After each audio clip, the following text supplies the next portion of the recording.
everyone. Welcome to Elevating Your Life. So happy to have you with us today. I have just a fantastic young man to share with you today. We have James Cruz. He is the editor of several best-selling books, including The Path to Kindness and How to Love the World, which has over 100,000 copies in print.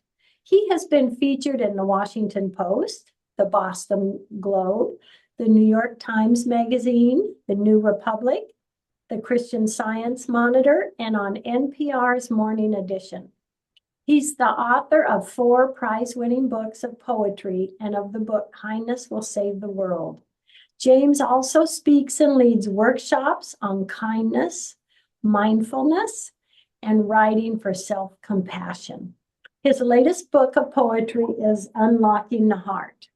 And I have to say, I just absolutely loved it. It was just beautiful. First off, welcome, James. Thank you. Thank you. Thanks so much for having me, Paula. So glad to be here. Oh, I am honored, dear. I would love to begin with having you share a little of your history and what turned you to write your fantastic books and become such a great writer. Well, thanks for asking. It actually started when I was about 8 years old and when I was in third grade. And I had a really wonderful teacher, Mrs. Brown. I still remember her. And she required us to memorize and recite a poem to the class every week. And so I did this for a few weeks. I was a very shy, introverted kid, so it was not easy. But as I was, memorizing and then reciting these poems, a lot of them like Shel Silverstein poems. I don't know if you remember, um, you know, Falling Up, I think was one title of one of his books. But anyway, there were a lot of poems for kids. And as I was doing this, I just found this incredible joy for poetry that I really didn't know was there, that I wouldn't have known had she not required us to do this exercise. And I still don't know what made me so brave, but I walked up to her desk one day and, probably in a whisper, like, Mrs. Brown, do you think I could write my own poems and recite them to the class? And luckily, she wasn't a stickler and said, no, that is not the assignment. She said, yes, James, of course. And ever since then, I have just been in love with poetry and with the written word because I don't just write poems anymore, but that was my first love. And I think my first poem, I don't have it anymore, but it was something like Ode to Summer. And it was, all about the freedom and beauty of being able to just wander in the natural world in summer when I didn't have school. And so I recited it to the whole class, and people were coming up to me like, I can't believe you wrote that. Wow, that's amazing. And, of course, at the time, I'm sure they were being nice, and that's sort of what I framed it as. Oh, they're just being nice. But I think as it dawned on me more and more, and as I scrawled in my little journal, I just thought, gosh, I want to keep doing this because I just created something out of nothing and it affected other people. And I think that just lit this fire to keep doing that, whether it's through teaching, writing my own poems, or gathering poems that I love and sharing them with other people. Yes. And gosh, that just, gives us examples of two great things. You had not realized the joy that within you in writing poems. And it made you realize this is something I want to do. And that's such a great aspect of life to turn on to something we had never dreamed we would enjoy. Yeah, I mean, it's been a joy ever since then. And I should say too, I think that early experience, because the poem was meant for my whole class and because they were all the same age, they were all kids like me, I've been really aware that poetry is not meant to be some, lofty exercise or just something that's really untouchable and inaccessible, that the kind of poetry I love creating and sharing with people is meant to touch people. I want poetry that goes straight to the heart of the matter and poetry that can be understood by anybody. We open up the New Yorker or places like that and you read the poems, and sometimes it's like, what does that mean? What is this? And so I think a lot of people think like, oh, poetry, I'm not sure if that's for me, but give it a chance because the kind of poetry that I write, and there's a lot of poetry like this now out there, is really meant to touch other people and is meant to be understood. Yes, yes. And I have to say, many of your poems were just, they were touching. They, they were heartfelt. They were so beautiful. And you've mentioned that writing can be a form of self-compassion. Well, share a little bit about that, please. Absolutely. Well, I think that oftentimes people think of writing as, you know, this very difficult thing, this thing that you have to kind of sit down, pound out, just really um, chain yourself to the desk until you get it done. Especially people who maybe don't consider themselves writers or feel a little intimidated by writing. But actually, because we all have access to the written word, those of us who are lucky enough to read and write, we use the English language every day if we're text messaging each other, if we're writing emails. We all have access to it. We just don't use it for other purposes besides communication.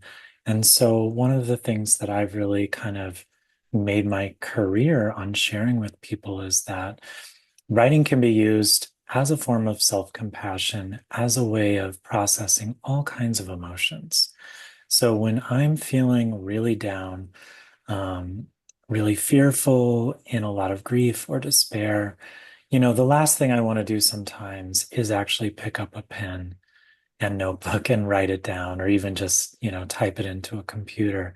But I have found over the years, and I've been doing this now since I was 8 years old, as I said, I've really found that the more I just say, okay, I'm going to sit down, no pressure, and just see what happens, that the writing really carries me away. And oftentimes, almost always, I end up feeling better afterwards. Mhm. It's very seldom that people sit down, write something that they're really struggling with, write about it, let it all out. And then they say, I still don't feel better. Almost always we feel better just having gotten it out.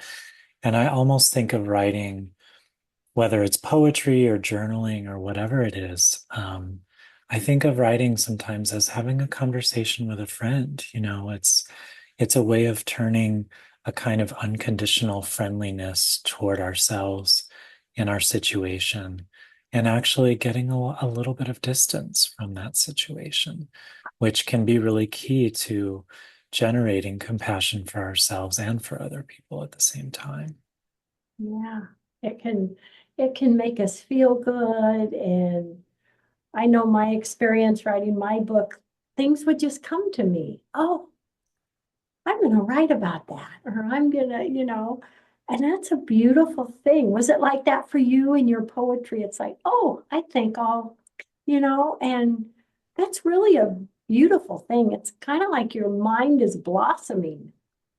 Oh, that's such a great phrase. I love that. Oh, thank you. I write a lot Thank about you. flowers. So that really resonates. And I think you hit the nail on the head, Paula, that you just write what comes to you. I think that a lot of people have this idea that books come fully formed for their authors. And, we sit down and we have this plan and we just check things off a list. But it's actually more of a natural, which is why I love that blossoming image, really intuitive process of just sitting down and saying, what's coming to me right now? What wants to be spoken through me? And then allowing that to appear on the page. And Virginia Woolf, the great novelist of long ago, she said basically the way we write is to just arrange the pieces as they come. Things are not necessarily going to come in order. They're not going to come in the way that they're going to appear in the book. And so I really abide by that. And people often talk about, because I've published a lot of books in the last, 4 or 5 years. But ever since I've had a very regular writing practice, I just sit down every day and write in my notebook, whether I feel like it or not. People have said, "How do you produce so much? How have you accomplished so much?" And it doesn't feel that way to me because I'm just doing a little each day. I don't know if it worked like that for you with your book, but it's just little by little showing up often and seeing what arrives. And, by the time you do that for even just, let's say, 3 months, 100 days, the amount of usable material actually is pretty astounding. Yeah, And it just comes from showing up every yeah, day. yeah. And that's it, just showing up and allowing and doing it and letting it happen. That is a beautiful thing. And I would love to have you share one of your poems with us. Sure. Yeah, absolutely. Yeah, well, I never know what I'm gonna read, but this one came to me to share. This is in Unlocking the Heart, and this is maybe the perfect poem for this conversation. So I'm glad you just asked that, because it is a poem that just came to me after a really long car ride. The next day after I'd gotten home, this poem just seemed to come out of nowhere, which seems appropriate because it's about joy too, which can often seem to come out of nowhere. And it also references a quote from Mary Oliver, the poet. Joy is not made to be a crumb. And I love that quote, and I decided I might push against it just a little bit too. So this is Sunflower. Joy is not made to be a crumb, Mary Oliver once wrote. But isn't that how it often shows up at first? One crumb of attention, then another, and another, until you're able to follow the trail leading to the volunteer sunflower you hadn't noticed, blooming by the garden. Volunteer, we say, meaning no human hand nestled that seed in the ground, though the same could be said of joy too, which seems to spring up out of nowhere when you see the face of the flower the French call tournesol, meaning turned toward the sun. And don't we each carry a small sun in our chests that tells us where to turn, where it's warm, where something bright has struggled up out of the earth and is now calling our name? That is so beautiful. That is so beautiful. And it's so true. Joy can just pop in. Yes. It can be Yes. something beautiful we're looking at, or music we're hearing, or just a thought that Yes. can bring joy in us. Yeah. Well, I love that you say it's just a thought too, and I think that's why I think of writing so often as a source of joy or self-compassion, delight, because we're allowing our thoughts to work on us. We're allowing our thoughts to carry us away from whatever negative place we might be in. So, even if you're writing about dark, difficult things, the kind of outcome of that is more joyful. And if you're writing about something that brings you joy, oh my gosh, then you get to live it again. Then you get to maybe pass it on to other people if you share it. So that's why I love, there's not a lot of attention given to the more positive emotions, especially where writing is concerned, because necessarily a lot of folks talk about, writing to heal and writing to heal from trauma and things like that, writing to heal from grief. But I love the idea of capturing, kindness, compassion, gratitude, joy. And scientists now know that the more we write specifically about what we're grateful for, what gives us wonder and awe, we feel better. We feel healthier. We have, much more positive outlooks and much more positive health outcomes the more we practice this. So, I know it can sound very poetic, some of the conversation that we're having, but it is actually rooted in science now because science is realizing the power of positive emotions as well. It is, it is. And I think it's fascinating that those positive emotions attracts more of that to you, you know? And we actually, can it works us to where we almost more of a habit instead of a negative thought, we have a Yes. positive thought. And, Yes. that can be started from sitting down and giving ourselves that beautiful gift of writing. Wow. Yeah, absolutely. And it doesn't take much, really. I mean, it just takes a few lines. It could be 5 minutes, 10 minutes, 20 minutes, or more. It's just the idea is to be as specific as you can in writing about a memory or, that sunflower that I was just writing about and unlocking the heart. Um, anything, but as long as you can be very specific about it and really kind of let that moment live inside of you and through you again, then it allows that kind of positive emotion to do its work a little bit more. Oh my That's goodness. what they've found. Yeah. And something that you shared that I absolutely loved was you talked about seeing with the eyes of the heart. Mm. Tell us Yeah, about that. absolutely. Well, I was actually, I think, doing an interview with the spiritual teacher Mark Nepo, also a beautiful poet, and I think he was saying something like, I thought he was going to say, you have to see with the eyes wide open, something like that that we're used to hearing. And then he said something like, you have to see with the eyes of the heart.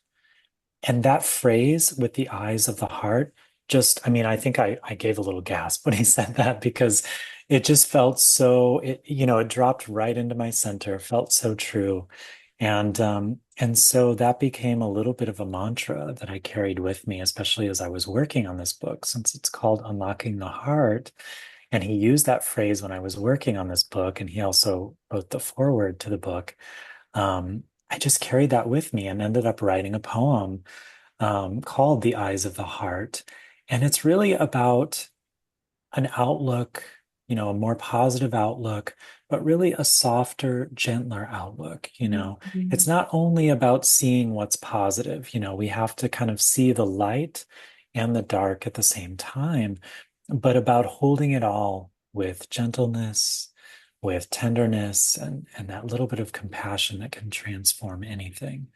And so in the poem, I think I was writing about, just seeing these dandelions that are so stubborn, they'll just grow everywhere. You pull them up, they'll pop right back up because that taproot is so strong. And I think that's what I was thinking as I was considering Mark's phrase of the eyes of the heart is that we become much more rooted in our bodies, in our own grounded experience when we see with the eyes of the heart. There's something about that that is just more true to our physical embodied experience. Oh, that is so beautiful, so beautiful. And something else that I absolutely love, James, is sometimes the smallest gestures of love become healing balms that we carry with us for decades to come. Mm. What's your thoughts on that? Yeah. Well, I just think, gosh, I can't believe I wrote that. But I just think that's so true. It's those small gestures of care that, we've probably all had this experience in our lives that we do something for someone else. It's just something we're doing. We're not even thinking about it too much, holding the door, smiling at them, asking how they're doing. Yes. One of the poems that's also in the book here is called Telling My Father. And it's about my struggles to come out to my father. Um, and in the midst of this moment that we were sharing, he poured me this glass of orange juice and just left it on the table. And I have carried that gesture with me for, the 28 years since it happened. Oh, Um, and it was this moment of, because he's a man and we know men can sometimes struggle to voice their emotions. And, he couldn't quite say, I accept you, I love you, no matter what, but he showed me that he loved me. no matter what, and that he cared about me and my health and well-being. It was just this simple, beautiful, beautiful thing. And I think those small gestures of love are actually what add up to the larger, L with a capital L, love with a capital L that we're often used to talking about and hearing or seeing in, Yeah. romantic movies. It's those small everyday gestures, it's so often it is not the grand gestures. Yeah. It's the small stuff that we do every day for ourselves. There is self-love, but then also for other people in our Yes. lives. Oh, that is so true. Yeah, And in giving gestures of love and kindness to others, I mean, we really don't know the impact that can have on someone else and how they'll carry it the rest of their lives, what it could do for someone. yeah, It really is a beautiful thing. yeah. Absolutely. And, we're so used to holding on to maybe the sticky negative stuff that happens to us. And so when someone is affected by this small thing that we do, it's so good to just take a moment to let that land. Yeah. If someone is saying thank you for something or telling us how much something we did really affected them, to just really let that land. And I think that's the beauty of having a writing or journaling practice too, is that, those little moments I've found often bubble up when I'm writing. Once I get past all the complaining and, gritting of teeth, it's like, oh, the positive stuff starts to bubble up to the surface. And I think that's the beauty of poetry too, is that, it just happens typically in these little glimpses. Yes. And it's small enough to hold those small gestures of care and those small moments that we share with each other. And I'm going to share another beautiful little thing that I love, James. It was, the world loves you back. Let the rain on the roof and the sun on the skin remind you. Oh, I just thought that was Yeah. just so wonderful. Yeah. Well, thank you. That poem came to me at a time of grief, and I was just feeling like it was really hard to love myself and my experience because I was struggling so much. But I was just sitting out in the backyard, watching the hummingbirds and all the pollinators and the flowers. And I just thought, the world actually loves us back. If we let it, if we just sit out and let the world touch us, it will love us back. And you don't even have to be in the middle of the woods. You could just be in your own yard, in the park, anywhere. And I think nature is always trying to be that healing balm for us. Oh, that is so true, so true. My goodness. Please share with everyone website or information that you want Mhm. them to have where they can learn more about you or, where they can get copies of your books. Absolutely. So my website is probably the best place to go to get the most information. That's James Crews, James, CREWS.net. So jamescrews.net. And then you can sign up. I do a free poetry weekly newsletter, and it's just a poem, little reflection, and a writing prompt of my own. And people seem to really enjoy that. And then also, you can get my books anywhere books are sold. You can order them through my website. I have links to all that. And then if you're on social media on Instagram or Facebook, I'm on both of those places as well. Of it. And I have to ask, are you working on a book now, James? Do you have another book coming? I do, yeah. So the next book will actually be similar to this one. So it'll be poems, reflections, and writing, invitations to write. And it's around the subject of grief, because I've found that as I'm struggling with my own grief, other folks are struggling with theirs too. And so it feels like the right time to offer that to the world. Oh, thank you. That sounds wonderful. Well, I know when reading your book, it's like I would turn a page and and just and, oh, what's next? Oh, thank you, Paula. It's just a wonderful thing to share, isn't it? It's really a gift, James. Well, we have about 3 minutes left in the show. What what last message do you want to give to everyone today? Mm. Well, I'm a writer and I'm always trying to convert people to writing and show them how beautiful and wonderful it can be. So I guess I would encourage folks, whether you're picking up my book or, some other book that you love, or you just want to try out journaling, maybe keep a gratitude journal or keep a wonder journal. People are doing that now. So just try it, even if you're doing a little bit of writing in the notes on your phone or, just in a document on your laptop, whatever you can steal time for, just try it. Be regular with it. Try it for a week. Just show up for a few minutes each day and just check in and see how it feels because my guess is it will be helpful. There's a lot of stress, fear, busyness in the world. And I love the practice of pausing to take stock, check in with ourselves a little bit, and just see what might arrive. What a great idea. Now, James, what exactly is a wonder journal? Well, a wonder journal is where you write down little moments of wonder and awe. So it might be similar to that poem I shared about the sunflower. That was a little bit of wonder for me and joy.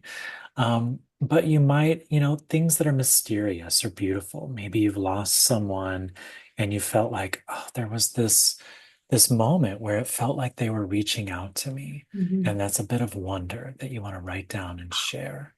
Or this beautiful thing that you saw out in nature, these two people helping each other out. All of that is wonder and awe. It is. And there's so many things like that. I recently said goodbye to a beautiful dog that I had rescued in Mm. Mexico a long time ago. And the next day, and it happened like 3 days in a row, right in front of me. Here's a feather right in Uh, front of me in the yeah. yard. And I knew it was a message from her. Yeah, absolutely. Yeah, and it's such a mystery. It's such a wonderful, and just awe-inspiring thing, the way that our lost loved ones can I'm still. going to start that, James, a wonder journal. Good, I think that's a good. great idea. Yeah, see what happens. Thank you for mentioning that. And thank Yeah, you for all of your beautiful writings, your beautiful words. Just a wonderful gift to all of us. I'm really grateful. absolutely. Well, I'm grateful for you and the space that you've created to share this with the world. So thank you Well, so much. I'm honored to do so. Everybody out there, love, hugs, and blessings. Thank you for joining us. James, love, hugs, and blessings. Same to you. Thanks.